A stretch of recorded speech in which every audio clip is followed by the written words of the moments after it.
Good morning, I'm Joe Fryer. Savannah has the morning off. Right now on Morning News Now, overcoming Omicron, a new challenge in the fight against COVID. The highly contagious Omicron variant overtaking Delta, the dominant strain in the U.S.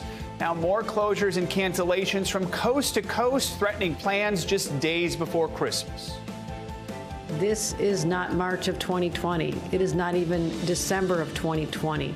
They're not comparable to what we went through when we did not have vaccinations and boosters and the knowledge we have now. We have to just meet this moment with action.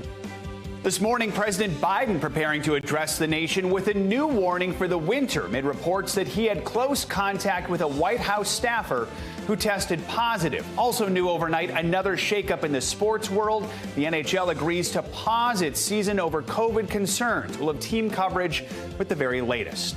Out of stock, pharmacies struggling to keep at-home COVID tests on the shelves. The long lines at testing centers are leaving people waiting for hours. We'll look into the challenges of getting tested early and often. All alone in a big city. New research shows a link between loneliness and crowded cities. We'll explain why in our weekly checkup, plus how a walk in the woods might be able to help. And a dream come true for one of our own NBC family members. Hear our beloved cafe barista Virginia share her story as she celebrates becoming an American citizen after nearly 10 years since coming to the U.S.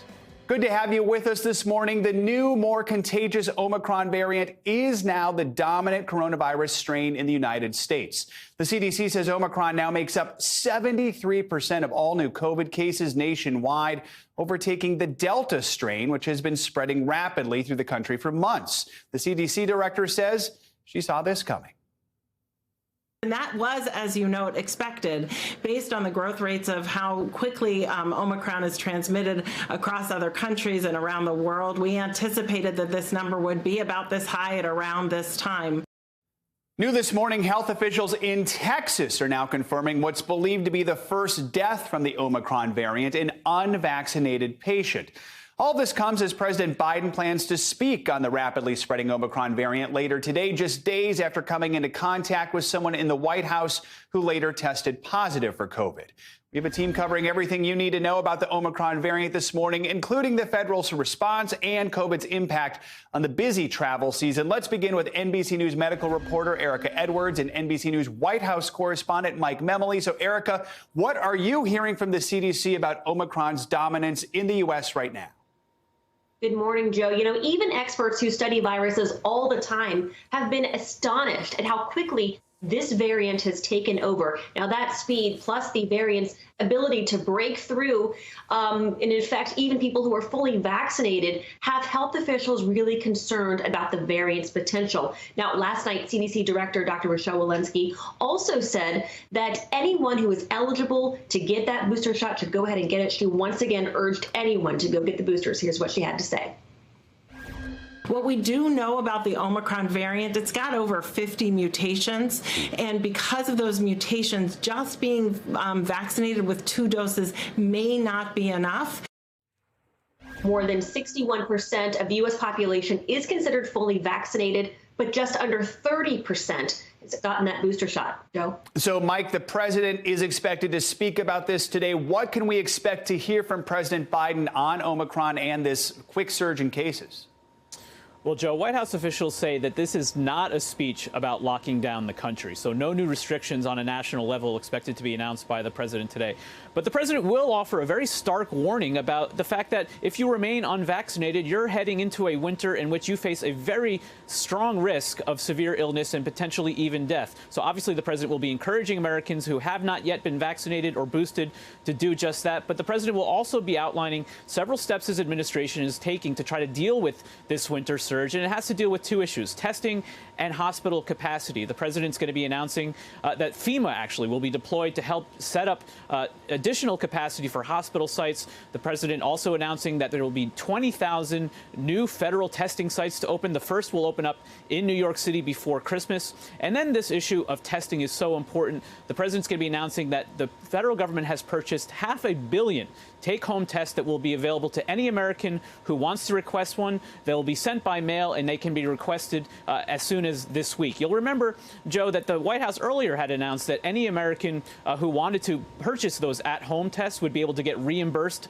by their insurance company starting in the new year. That is still going to be the case, but this will be offering Americans an opportunity to do those without any out-of-pocket costs. And the need for those tests is great right now. So, Eric, I want to ask you about what's happening in Texas. Officials there now reporting what's believed to be the first Omicron death in the U.S. What more can you tell us about that?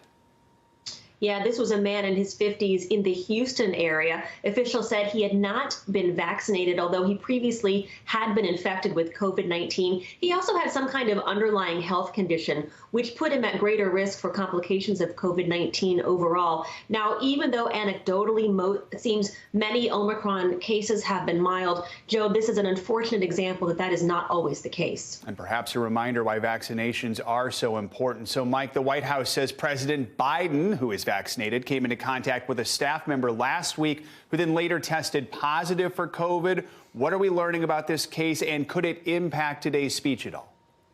So what the White House is revealing now is that a mid-level staffer, as they're describing it, tested positive over the weekend after experiencing symptoms on Sunday, and that this individual had been in close contact with President Biden, actually flew with him on Air Force One from South Carolina to Philadelphia on Friday. The president, who undergoes regular testing himself, did receive an antigen test as part of that regular testing on Sunday, had a PCR test at the White House yesterday, has tested negative. The White House is saying, and Press Secretary Jen Psaki said in a statement last night, that because the federal rules are that if any individual who is vaccinated and boosted does not need to be quarantined, the president will go ahead with his schedule. But, Joe, somebody who covered the campaign, this White House, this campaign, had felt very proud that the president, then candidate Biden, made it through that campaign without facing a positive test himself. So serious concern about a potential outbreak here at the White House now. All right. And Eric, I'm going to ask you to put on your sports reporting cap for just a second here as the White House lays out its plan to lessen the variant's impact. Omicron is leaving a major mark on the sports world, causing the NHL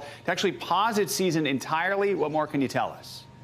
That's right. The National Hockey League will pause its season as of tomorrow and not return until Monday, December 27th. Now, as of last night, more than 15% of the league's players were in virus protocols. 11 teams had already suspended operations. Now, the postponement of so many games, plus the ongoing COVID-19 outbreaks, also means the league's participation in the Winter Olympics is also up in the air. Officials are meeting to discuss whether they should even allow the players to travel to Beijing in just a few short weeks. They should announce their decision in the coming days. Joe? Winter Games coming quickly. All right, Erica, Mike, thanks for kicking us off this morning.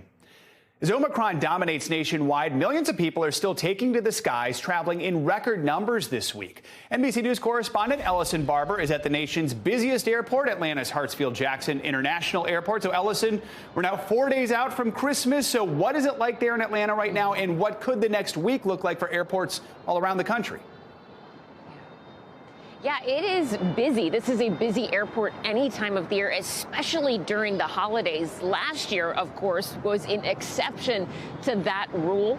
But this year, this airport, Hartsfield-Jackson International, they're starting to see pre-pandemic travel levels. This holiday season, which they mark as December 20th to January 4th, officials at this airport say they expect about 3.7 million passengers. That's a lot, and this is not the only airport expecting to see these high travel numbers. Some of the travelers we've talked to here today, they've been surprised to see lines. Others say it's what they expected. A new COVID variant, though, most say that's not what they were expecting, and for some people, it is causing a little bit of nerves. Listen. Did you have any apprehensions about flying with the new Omicron variant in COVID news? Yes, a lot. Only that we need a negative test the day before we come back, and just the timing of that, and hoping the resort offers it, and just some stress that way. We wanted to be especially safe and careful, and we felt like we took all the precautions, and we felt confident that the airports were taking the precautions that we needed. In general, AAA says travel this year is up by 34%. It's not quite pre-pandemic levels, but it is really close. AAA says they expect 109 people to travel 50 miles or more this holiday season. That's 92% of 2019 levels. Airlines alone, get this, they will see an increase of 184% compared to last year. Joe. Ellison, let's talk about some other percentage increases. The average number of COVID cases is up 43% from Thanksgiving, the last time we were talking about a big travel period. So if people are traveling, what do health officials recommend they do? Yet nothing is foolproof, but health officials say there are a number of steps that we can take to try and make our holiday travel a little bit safer amid a pandemic. The CDC says if you are not fully vaccinated, that you should delay travel until you are fully vaccinated. They also say you should check your destination's COVID situation. They also say do not travel if you know you were exposed to COVID-19. It seems obvious, but as we're seeing this new variant cause so much more spread, it's a good reminder if you think you were with someone who tested positive for COVID-19 or found out later, even if you feel fine, health officials say you should not travel. And then the other thing they say you can do is get tested before and after your trip. And of course, we talked to a lot of international travelers today who, even if they were fully vaccinated, they were doing that because they were traveling abroad. One woman we spoke to is from Jamaica, said it was a relatively easy process for her, and it sort of gave her an extra layer of comfort that they had that test before and then they were going to have it after, as well as they had to visit family. Joe. All right, Ellison, some good advice. Thank you so much. And as you heard, their health officials are calling on really every American to get tested early and often to avoid spreading both the Omicron and Delta variants. But first, you got to find a test. And in some places, that is not easy right now. In New York City, many have reported standing in lines for hours to get a COVID test. And in Miami, several locations ran out of PCR tests. Many are resorting to buying at-home rapid tests, but those are also few and far between. NBC News national correspondent Miguel Almaguer takes a closer look at the testing challenges. Following the advice from public health officials, Americans across the nation are testing the limits of testing centers. I'm supposed to go home to Florida tomorrow, and a bunch of people are testing positive. In states like New York, California, and Florida, the testing just closed back down. Sites are overwhelmed and out of stock. Every 2-3 weeks, me and my wife get tested just in case. Facing crushing demand, the mayor of New York City is calling on the president to invoke the Defense Production Act, requiring private companies to ramp up test production. This whole country needs to go on a war footing to fight back. Having enough test kits when we need it, having enough treatment when we need it is key. And that's what we need the federal government's help with. After at least 3 states began handing them out for no cost. I get it for free. So I love it. Tonight in several cities, at-home test kits are nearly impossible to find. Pharmacies confirming an unprecedented increase in demand while working to rapidly replenish supply just 5 days before Christmas, with many planning to see family. We got to this situation because Omicron is exploding, and I think the surge of cases, we should have anticipated that and had reserves. Our thanks to Miguel Almaguer for that report. Let's bring in NBC News medical contributor Dr. Uche Blackstock. So, doctor, let's pick it up right there and talk about the surge in testing demand. What do you think needs to be done to make sure everyone who wants one has access to a test?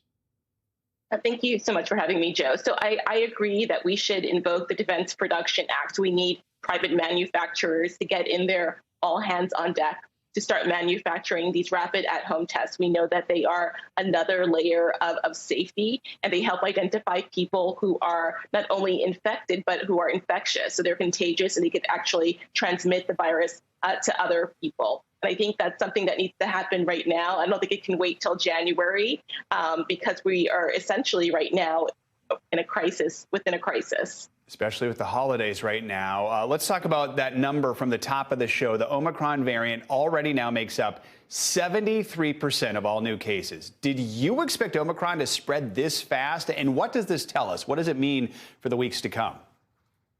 You know, I think we did. We saw the signs from South Africa. We saw what was happening in Denmark and the UK. So we had adequate notice that this would happen. And as we see there, especially in the New York area, it's almost 93% of cases. And so we'll see within the next few weeks, it's probably another surge exponentially in more cases. And so that's why those rapid tests are even more important. I would say indoor masking is going to be crucial because we know that this particular variant is incredibly contagious. And so I encourage people to make sure you're using all the tools in the toolbox to keep yourself safe. Dr. Blackstock, one of those tools is the booster. We're seeing more evidence the booster is necessary to fight Omicron. Does that mean, do you think, the definition of fully vaccinated is going to change? And if so, when do you think that might happen? Absolutely, Joe. I think it has to change. I think Omicron has forced that inertia to change the name. I think three doses of the vaccine will be considered the primary series. I think that change will likely become imminent because we really need to encourage people to get boosted. Only 1 in 6 Americans is fully boosted. And with Omicron here, we really need to up those numbers as well as those efforts. So I anticipate a change, in the terminology of what fully vaccinated means, probably within the next few weeks to months. Dr. Uche Blackstock, as always, thanks so much for your expertise. We appreciate it.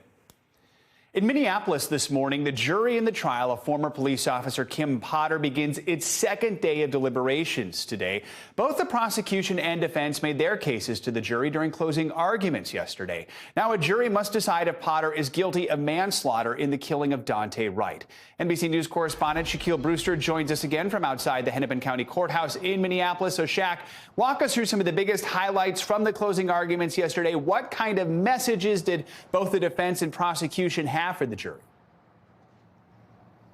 Well, we heard the prosecutor, Erin Eldridge, start with her closing argument saying that Dante Wright would not be home at the Christmas table this holiday. And she said that was because of the actions of Kim Potter, which she claimed were reckless and showed negligence. The prosecution is saying that this is a 26-year veteran of the Brooklyn Center Police Department, and she should have known the difference between her gun and her taser, and her inability to do so cost the life of Dante Wright, and that was criminal. The defense on the back end said that Dante Wright was responsible essentially for his own death, that his attempt to flee from officers created the conditions for a mistake to be made, and they say that's what happened. It was a mistake by Kim Potter when she reached for her firearm instead of her taser. Listen to a little bit of the arguments from yesterday. It's not just a tragedy. It's manslaughter. That she was an officer does not make it okay. That she was on duty does not make it okay. That she shot him with her service pistol does not make it okay. That's what caused this whole incident. If he would have gone and with the officers, been handcuffed, go to the squad car, go take your ride downtown, and it's over. You heard the defense attorney go on to say that even if Potter intended to use her firearm, because of the witnesses they brought up on the stand, including the former police chief of the police department, it would have been justified, they said. It didn't violate policy. Prosecution striking back saying that's simply not true and that the taser shouldn't have even been used in that instance. Joe? Shaq, in terms of the jury, do we know how long deliberations lasted yesterday? Deliberations lasted about 5 hours yesterday. This is a jury, by the way, that is fully sequestered during these deliberations. So they're not going home. They're staying at a hotel. But those deliberations extended to about 6 p.m.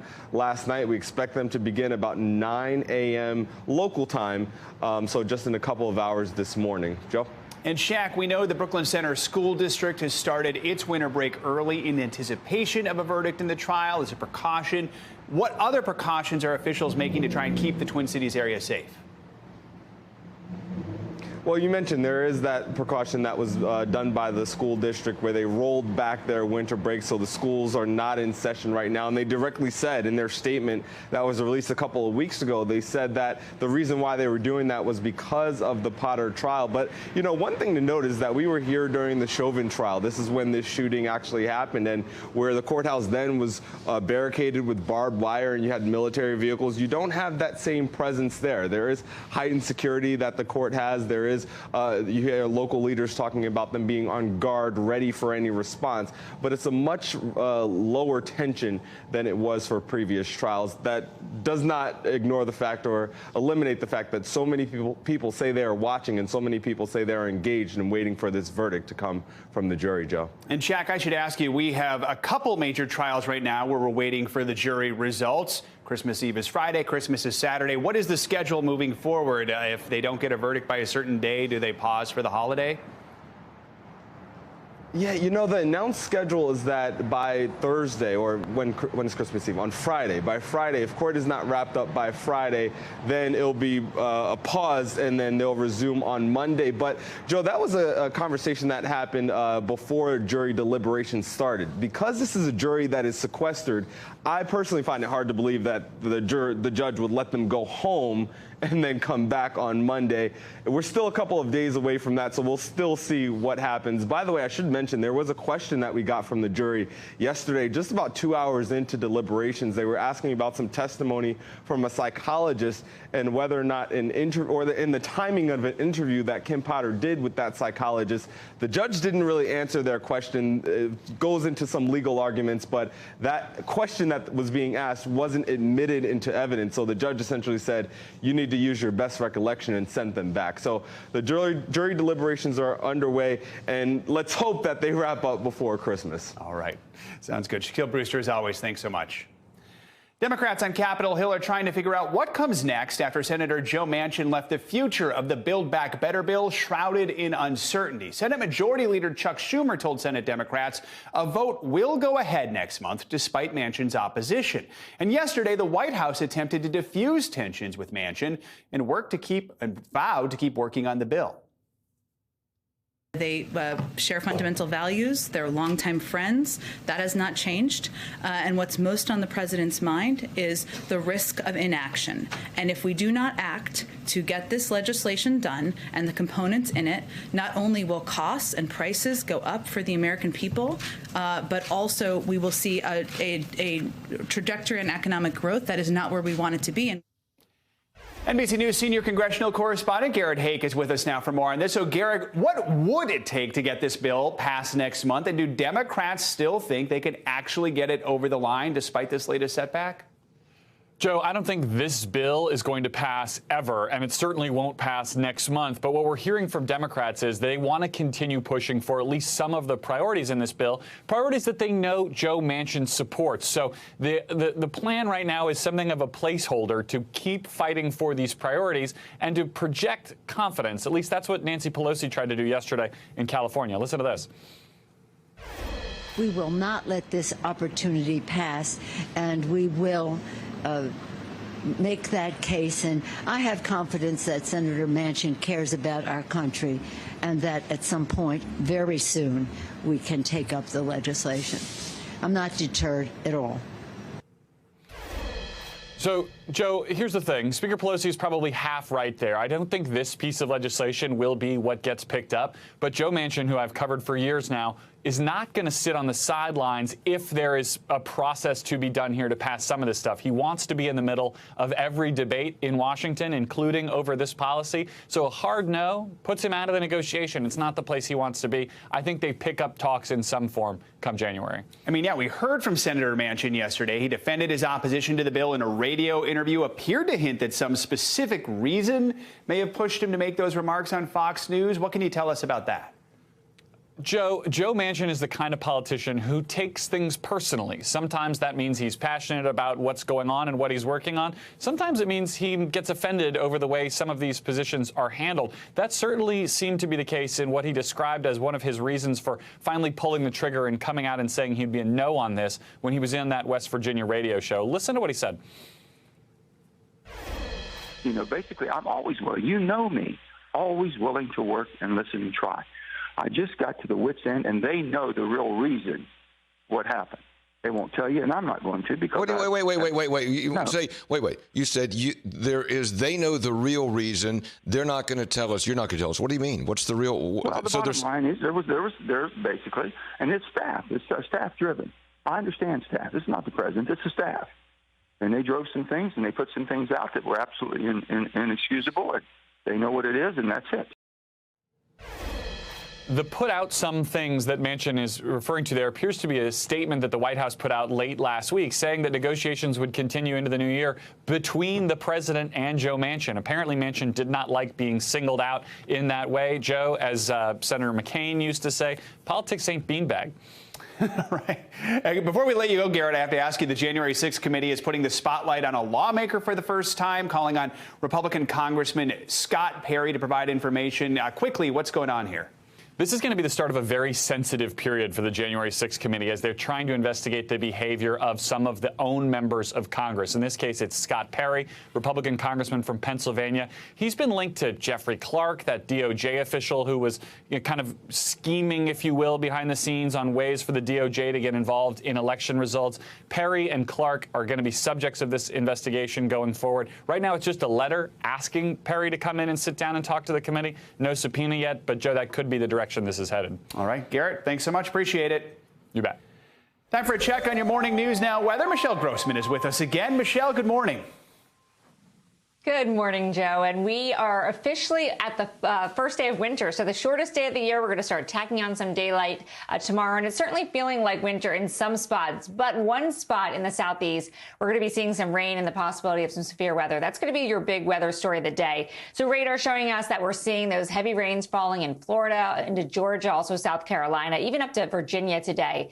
So we do have a severe threat for 8 million at risk, where you see the yellow from Sarasota to Naples, West Palm Beach, even Miami. In this, we are possibly and likely going to see winds gusting to 60 miles per hour, a few tornadoes possible, and even some hail up to an inch in some spots. So that's a big story we're going to watch today. We're going to watch this area of low pressure move quickly to the north and also to the east. So we're going to see that rain extending into Virginia, even to parts of the mid-Atlantic overnight. And then we could see it wrap up as some snow in parts of New England, especially in the state of Maine, as it quickly moves into Canada. So as we look at the snowfall totals, we're looking over a foot of snow in some spots, and that's in the northern parts of Maine. So we are also looking at winter weather in the west. So we've had a series of storms. It seems like all of December, we just had storm after storm in the northwest. And we're going to see that once again today with winter alerts. You can see warnings, watches, advisories, and all these colors from Washington down to California.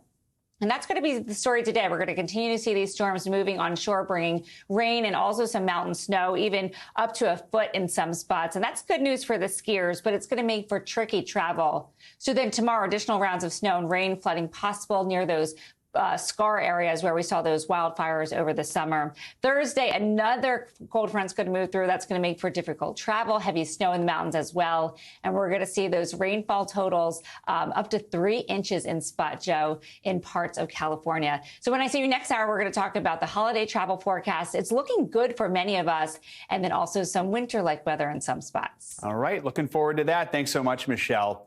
Coming up, another big trial, the fate of Ghislaine Maxwell now in the hands of a jury after closing arguments in her high-profile sex trafficking trial. We'll bring you the latest from court as deliberations get back underway this morning.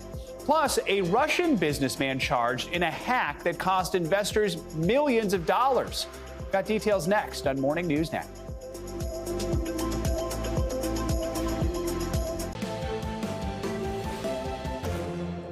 Welcome back. Jury deliberations in the trial of Ghislaine Maxwell are set to resume later today after jurors heard closing arguments late Monday afternoon. The jury will have to decide if Maxwell is guilty of sex trafficking and other crimes. They'll have just 3 more days to discuss the case before breaking for a long Christmas weekend. NBC News Now correspondent Dasha Burns has the latest. Joe, good morning. As a jury deliberates, they'll have to decide whether or not the government proved their case against Ghislaine Maxwell beyond a reasonable doubt. The prosecution called her a sophisticated predator. Meanwhile, the defense claims she's a scapegoat for Epstein's crimes. Ghislaine Maxwell's fate in the hands of a jury. Maxwell, a longtime confidant of Jeffrey Epstein, facing 6 criminal counts, including sex trafficking and charges she conspired to entice and transport underage girls for Epstein. In closing arguments, the prosecution calling the 2 partners in crime who exploited young girls together. Their case centering on the claims of 4 women who say they were sexually abused by Epstein, alleging Maxwell helped recruit and groom them, sometimes even taking part in the sex acts herself. All 4 say they were teenagers at the time. The prosecution calling Maxwell a, quote, sophisticated predator, trading young girls for money and status, showing that Maxwell received a total of $30.7 million from Epstein, telling the jury, quote, when Maxwell took the money, she knew what it was for, and now you do too. The defense arguing their client is a proxy for Epstein, who died in prison, saying she's being tried here for being with Jeffrey Epstein. Maybe that was the biggest mistake of her life, but that was not a crime. The defense also arguing the accusers want a payday, that the case against their client was built on false memories. Maxwell has pleaded not guilty, denying all accusations against her. At its core, it is a sexual assault case, and that is driven by the victim witnesses who get up on the stand, point at the defendant, and say, that's the person that did this to me. So ultimately, credibility is everything. The verdict could come before the Christmas holiday, the same day as Maxwell's 60th birthday. Joe, yesterday, Ghislaine Maxwell's siblings showed up in court, all four linking arms. If Maxwell is convicted, she faces up to 70 years in prison. Joe? All right, Dasha Burns, thank you so much. A Russian businessman extradited to the U.S. from Switzerland has now been charged with hacking and insider trading. Acting U.S. Attorney Nathaniel Mandel said the man and his fellow co-defendants, quote, hacked U.S. networks and cheated honest investors out of millions of dollars. NBC News national security correspondent Ken Delaney is with us now for more on this. So, Ken, tell us a bit more about who this man is, how he got on U.S. radars, and what exactly is he accused of doing? Good morning, Joe. Vladislav Klushin has been described by U.S. officials as a close friend of Russian President Vladimir Putin, and he made the mistake of taking a ski vacation with his family to Switzerland in March, not knowing perhaps that he was wanted by the FBI. He was arrested when he stepped off the plane, and after a long extradition battle, he was taken to Boston, where charges were unsealed yesterday, accusing him of a massive insider trading and hacking scheme. And what the government says he and his co-defendants did is that they hacked into companies that were filing documents with the Securities and Exchange Commission so they could get an early look at corporate earnings reports for companies like Tesla and others. And they made $82 million doing this, according to the government. And now they are charged with serious felonies, but there's reason to believe that there may be something else going on here, Joe. All right, so Ken, we understand this case is connected to one involving another Russian man charged with an alleged role in hacking the 2016 election. What more can you tell us about that?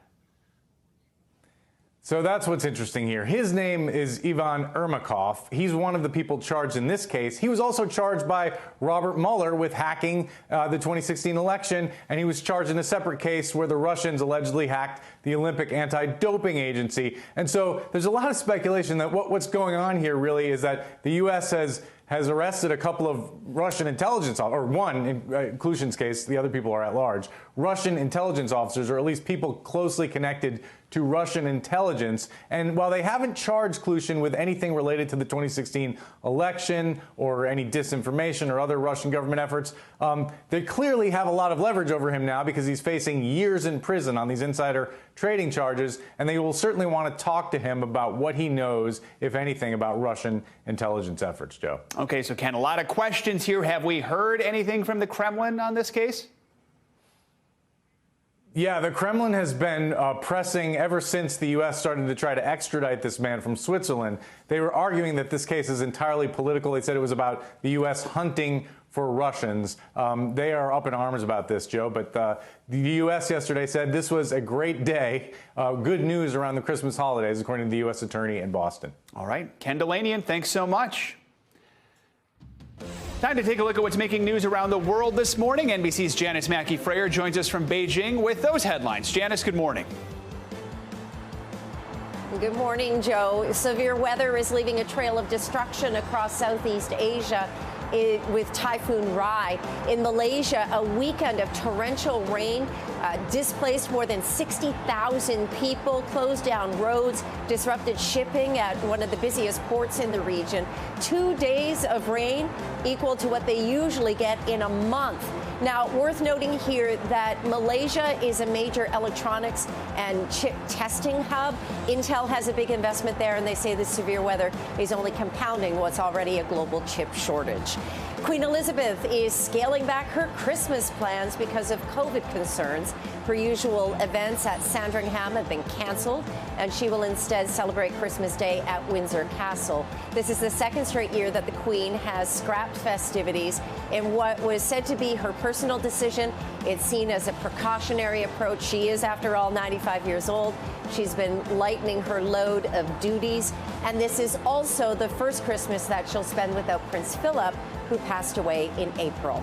And finally, Yusaku Maezawa, a Japanese billionaire, has returned to Earth after a 12-day trip to space, where on the International Space Station he spent most of his time giving away money.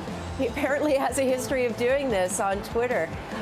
The founder of the online retailer Zozo blasted off from Kazakhstan, hand-delivered Japanese food from Uber Eats to the astronauts aboard the space station. He won't outright say how much the trip cost him, but he did say that reports that he spent over $80 million to be a space tourist were, quote, pretty much accurate. All right. Pocket change. I won't complain about the price of my next airline ticket. Janice, thanks so much. Appreciate it. Coming up, it's being called Quit Talk. People posting about why they left their jobs and what they're doing instead. Up next here on Morning News Now, we'll explain the trend and the link between work and mental health in our weekly check-in when we come back.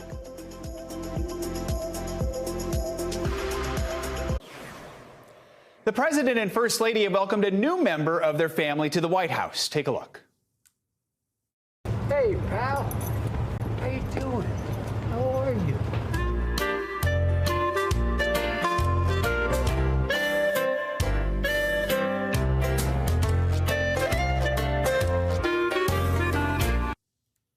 That's Commander. The 3-month-old German Shepherd arrived yesterday at the White House. He was a birthday gift to President Biden from his brother and sister-in-law. His arrival comes 6 months after the Bidens mourned the loss of their previous German Shepherd, Champ.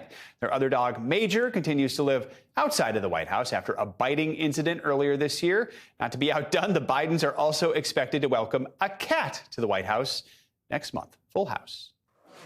Time now for your weekly check-in, where we take a closer look at some of the biggest mental health topics and trends that are making headlines.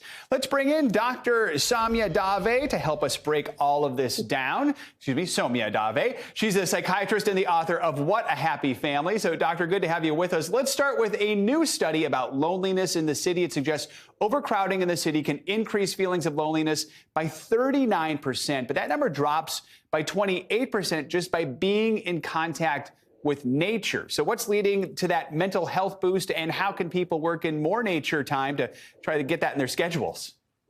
Oh, sure. So I think that what this article so greatly portrayed is that taking a walk in nature can have such impacts. It can help us feel connected to a place. It can give us this sense of attachment to where we are. So if we continue to see more and more places pop up, especially in urban areas where people can get outside and take that walk, and if they can take that walk with someone else, that can have really great benefits. As we know, loneliness is a big public health concern.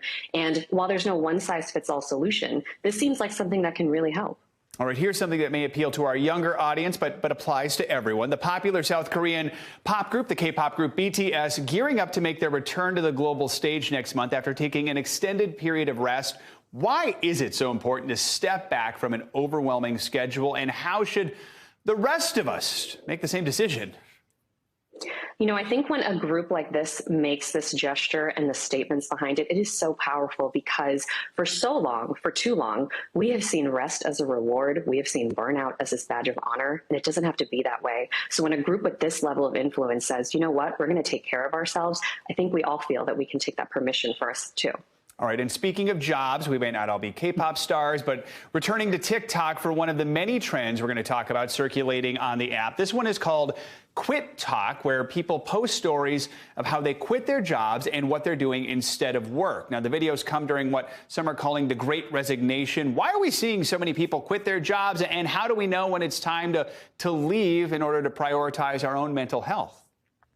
So what we're seeing is people reevaluating the way that they're living and the way that they're spending their time. And I think the pandemic has called so much of that into question. And people really are saying, I want to take control of my time. If I'm feeling burned out, if I'm feeling undervalued, and if I'm feeling like I'm not getting fulfillment from this work anymore, I'm going to change the way I'm spending my time. I also think the job market has changed so much, especially in the last 2 years. So the options have also shifted for people. And they're, again, seeing that they can have that agency over how they spend their time and how they feel with work. Definitely a big trend. All right, Dr. Soumya Dave, as always, thanks so much for joining us. We appreciate it. Coming up, time is running out to get those presents under the tree, like really running out. So after the break, we're going to take you inside a warehouse to check the status of those last-minute Christmas shipments. You're watching Morning News Now.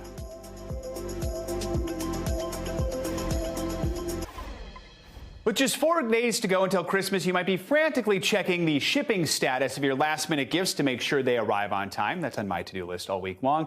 NBC News business and technology correspondent Ghislaine Kent went inside one California warehouse to find out what's the holdup on some of your precious gifts. Hi, Joe. Good morning. You know, when this supply chain snarl, the challenges continue with just a few days left till Christmas. This time, the challenge you should be watching out for, the warehouses. With just days till Christmas, you're probably waiting for many of those gifts you bought online to arrive. But after you click buy, there's a good chance your order is stuck in a packed warehouse like this one. And these warehouses are overflowing, exacerbating the already overwhelmed supply chain choke point. That last mile of delivery to you.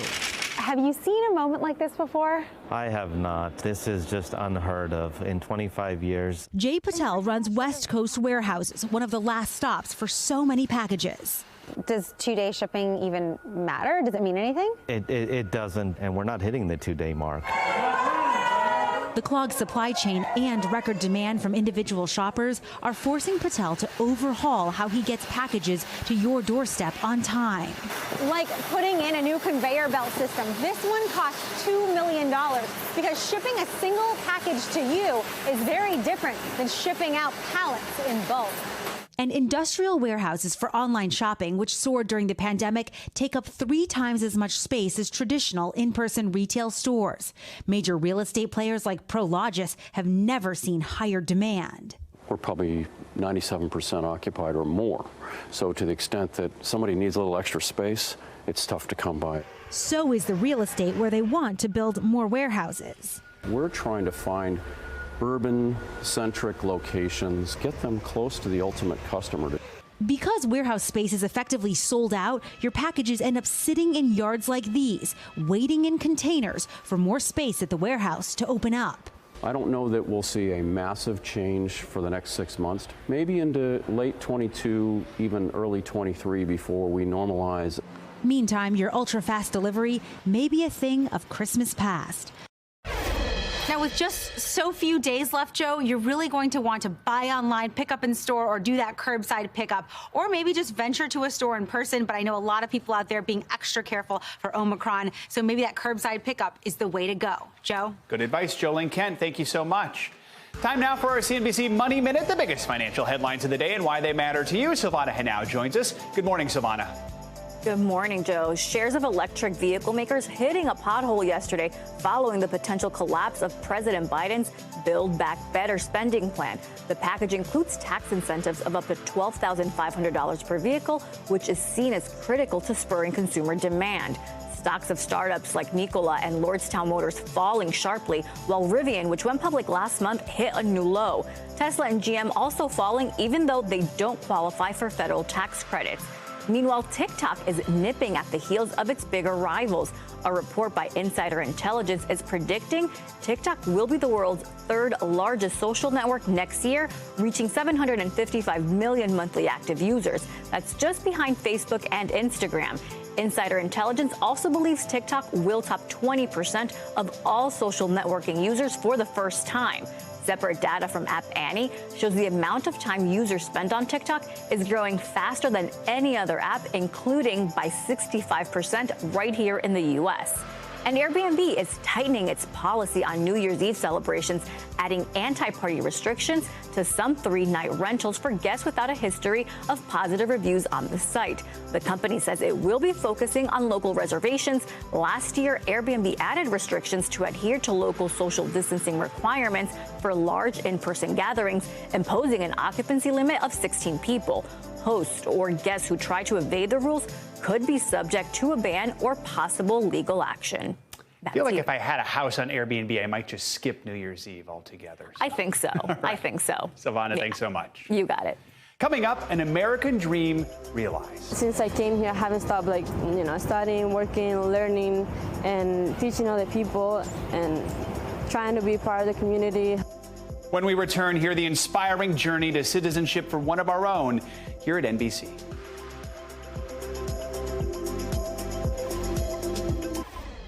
In October, we brought you the stories of some incredible Latino employees here at NBC as part of our Hispanic Heritage Month series. One of our favorites was the story of our cafe barista, Virginia Lazo, a remarkable young woman with an inspiring American journey. Listen. Once I got here, it wasn't easy. It took me about 4 years to finally say that I'm part of this country, because I didn't speak any English when I came here, and look at me now. Now I do, and I'm here working on NBC now, and it's a huge opportunity. Well, we've got an update. After 9 long years of being in this country, Virginia just became a U.S. citizen. We caught back up with her after this major milestone toward her American dream.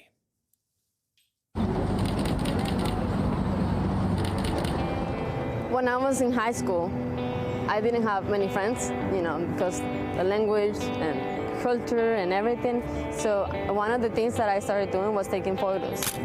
It became kind of my passion, You can tell so many stories with just one photo. So I want to, at some point, show what the American dream is through photos. Being back in my country, I was 15 years old, and things started to get a little dangerous. So that's when my mom decided that it was time for me to come here, not just for safety, but also opportunities.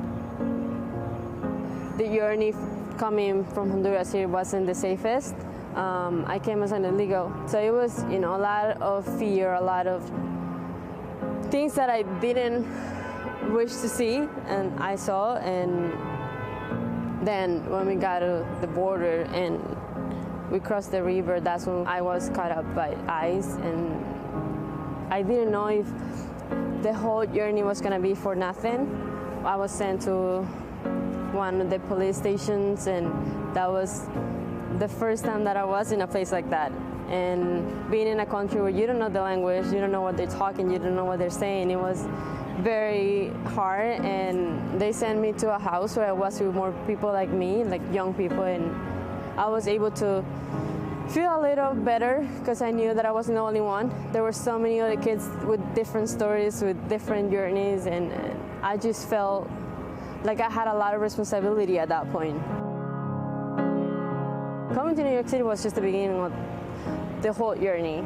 Since I came here, I haven't stopped studying, working, learning, and teaching other people, and trying to be part of the community, helping more immigrants.